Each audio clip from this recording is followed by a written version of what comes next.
Good afternoon. I'm Dr. Sandra Martell. I'm the Public Health Administrator for Winnebago County. And today I am joined by two of our business leaders in our community. Both of them will be sharing some of their personal reflections on our numbers and where we're going. Mr. Jose Chavez from Huevo Nuevo Grill in Rockford, Illinois, and Ms. Janine Stevenson from Janine's Event Design Studio and Social Cafe. One of the things I was asked to talk to you today about was schools and the adaptive pause. I've had a lot of questions about this, especially as our positivity rate has gotten to 8% in the regional area. And I said we're approaching 8%. We're not at 8%. And I've heard, when will the schools shut down? When do all of them shut down? And I want to come back and say it's really a case-by-case basis, similar to what we talked about when businesses were also in this scenario. The metrics are what we consider include the positivity rate, greater than or equal to 8%, new cases per 100,000, those cases exceeding 50 per 100,000, if we had increasing deaths, and decreasing hospital capacity. So those are the community level metrics. And then we have school level metrics, which is transmission within the school settings. So we're talking about epi-linked cases in time, space, persons. So individuals within a classroom who might be contract positive. And then we have the operational concerns, including staffing. So oftentimes, when we talked about last Monday, we talked about the number of cases in both teachers and staff and then students. And then we talked about the number of individuals quarantined. And I got the question about why that was so large. Well, because any of those metrics may influence that. So for instance, in a classroom where there might be a student and it's in a younger grade, and we see that there's a potential for transmission based on the activities in that classroom, teachers have to get in close approximation, face coverings may not always be worn consistently by the younger children. It might be that we have to do more manipulatives in those classrooms, things like art supplies and some of the holding pencils. Those kinds of things may end up in a larger group being quarantined. We talked about in scenarios in which there might be different, for instance, lunchtime is when people remove face coverings. So in the high school, we may do a great job of getting them to and from their classes. We may get them into their classrooms very quickly and safely. But again, the lunchtime is when people remove their face coverings to eat and drink. We allow that to happen. We know and plan for that to happen. And so therefore, we end up with many more individuals being quarantined than we actually have cases. So one of the things I've been asked is, okay, so how do we know case investigations? How come I wasn't called? And I know there was a case in my school. Is case investigations start within 24 hours of receiving the test result?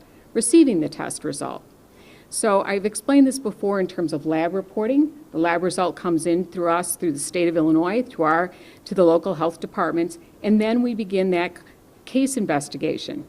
So at that point, we will have class schedules pulled, seating charts, including buses, they take a bus. If there's assigned lunch hours and how that lunchroom is set up.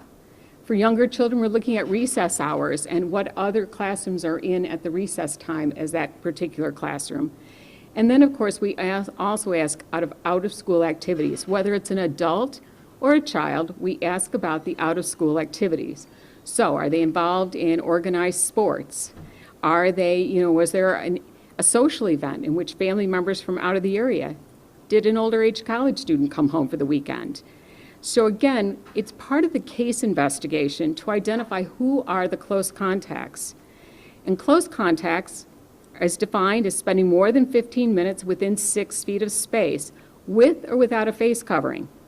So as I've explained before, lunch periods are the most common that we've seen in the school environment, in the school setting, because that's when people normally take off their face covering and are within 6 feet of each other.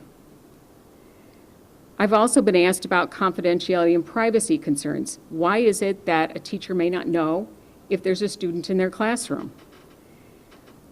At this time, the health department will not share the case information on the individuals. That has been our statement and our position from the beginning. We do recognize that individuals may share, but we will notify close contacts of their exposure and will work with them, but we will not identify who that individual is. So in order to protect the identity of individuals, a whole group may go out on a quarantine because we may have a couple of cases in that quarantine group. It may be one. It could be the adult, it could be the aide, the teacher, or it could be a student. And so in that setting, what we do is we identify who they are and we quarantine them and we monitor them for their 14 days. But the health department will not share this case information. We understand that people share on Facebook, and you've asked us to confirm whether or not that's the case or whether that's, our social media page. But we need to be aware that we will not release that information. I also come back to quarantine and isolation. So the same principles apply whether you're in the in-school environment or work environment. We're dependent on voluntary compliance.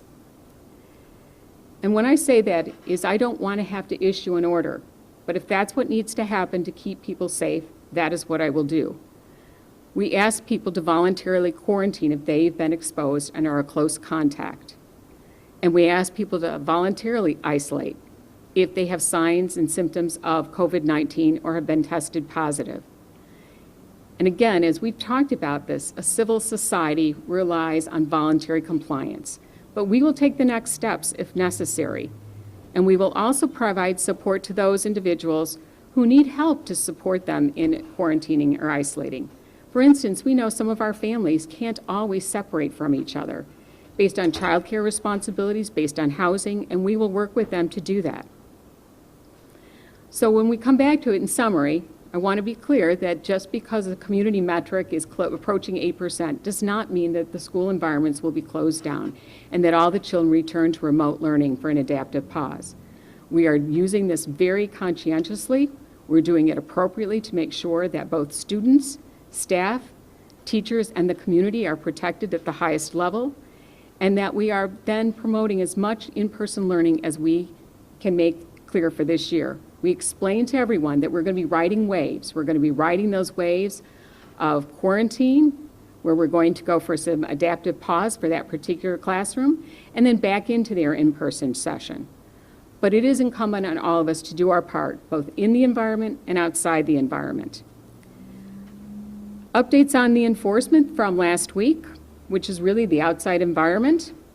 All of the 3 entities that were posted are working to come into compliance. We have follow-up inspections planned for this week.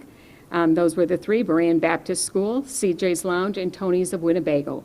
All are working to come into compliance and have expressed their intent to come into compliance. At this time, Choice Furniture has not submitted a plan to come into compliance, but follow-up is scheduled for another inspection this week.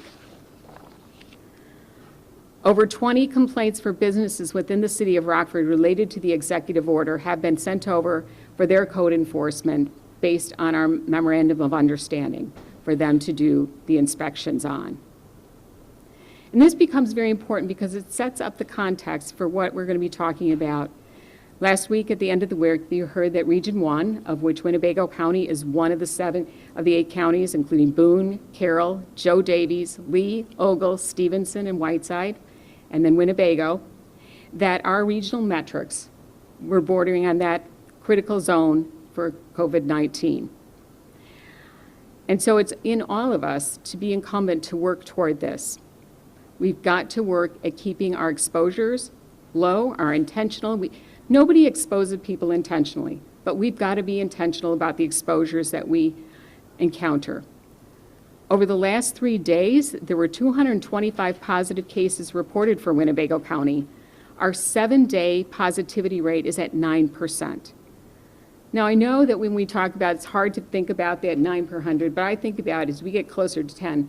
1 out of 10 people you may sit with at the lunch table with your face covering down, or 1 in 10 that you invite to a social event on a Friday night may be infected, and not knowingly or intentionally exposing anyone, but just as part of routine, that becomes an intentional exposure. We are living during a pandemic, and we can't do things as we've always done.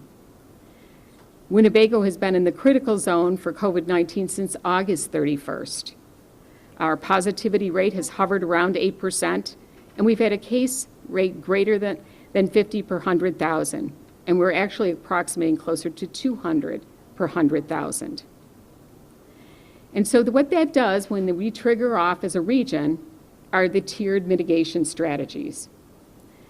It's not a rollback to phase 3 of Restore Illinois, but additional mitigation strategies are put in place.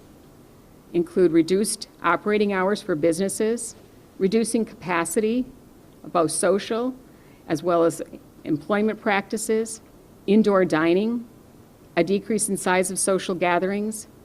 And as we come back to it, we've said before, we are all in this together. It impacts the businesses in our community.